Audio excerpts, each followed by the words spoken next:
Problem number 2 from exercise 6.2 given on page number 137. The problem says that there is a lighthouse whose height is 90 meters. A person is standing on top of the lighthouse. He is looking at the ship. The angle of depression made is 60 degrees. Then find the distance of this ship from the lighthouse. Okay, this is the lighthouse. This is the ship. I have written. Suppose AB is the lighthouse. This is the lighthouse and this is the ship. What is the given? Angle of depression. If the person is standing on top of the lighthouse and if he is looking down, the angle formed by his vision with the horizontal line is this angle. So this is the angle of depression. Alright? Angle is always formed with the horizontal line. Keep that in mind forever. Okay? So this angle is 60 degrees. Okay? But we know that this is the horizontal line. This is also the plane ground, horizontal. Okay? So these two lines are parallel and therefore these two angles will be congruent to each other because they are alternate angles. So we know that given information we wrote, angle of depression, angle DBC is equal to 60 degrees. Height of the tower AB is equal to 90 centimeters. Line BC is parallel to line AC. Line BD I should have written. Line BD is parallel to AC.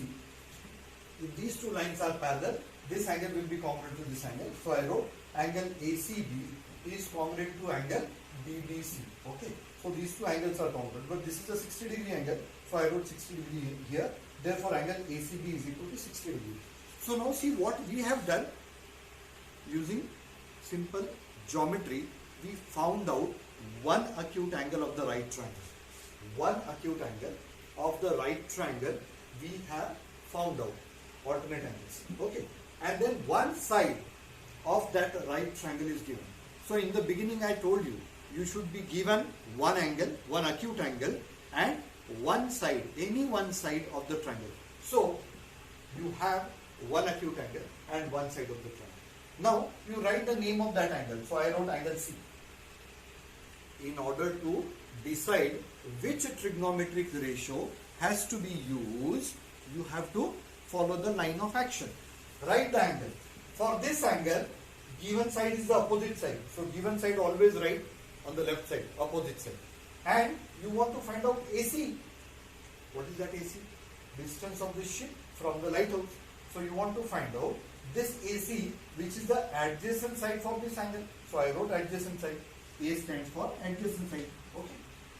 So for this angle, always remember, with respect to this angle, opposite side is given and adjacent side we want to find out. Again, opposite side and adjacent side, they are linked by tan ratio. So I am going to use tan of angle C. यहाँ का angle हरदम यहाँ आएगा. Tan of angle C. So let us start in triangle ABC. In this triangle, tan of angle C is equal to opposite side upon adjacent side. AB upon AC. AB upon AC. Alright. So angle C is 60 degrees. So I wrote tan 60 is equal to 90 upon AC. We all know that the value of tan 60 is root 3. So I wrote root 3. Then AC will go here and root 3 will come here by alternate. So I did that. Rationalize the denominator. Multiply numerator and the denominator by root 3. You will get root 3 into root 3 will be 3 in the denominator. 90 divided by 3 will be 30. Value of root 3 is given to you, 1.73. Multiply these two numbers, you get 51.9. AC is equal to 51.9. But what is AC? The distance of the ship from the lighthouse is equal to 51.9. Let me rub this, otherwise it looks 151.9. So I'll write it this way. The distance of the ship from the lighthouse comes out to be 51.9 meters. So easy to apply trigonometry to calculate heights and distances.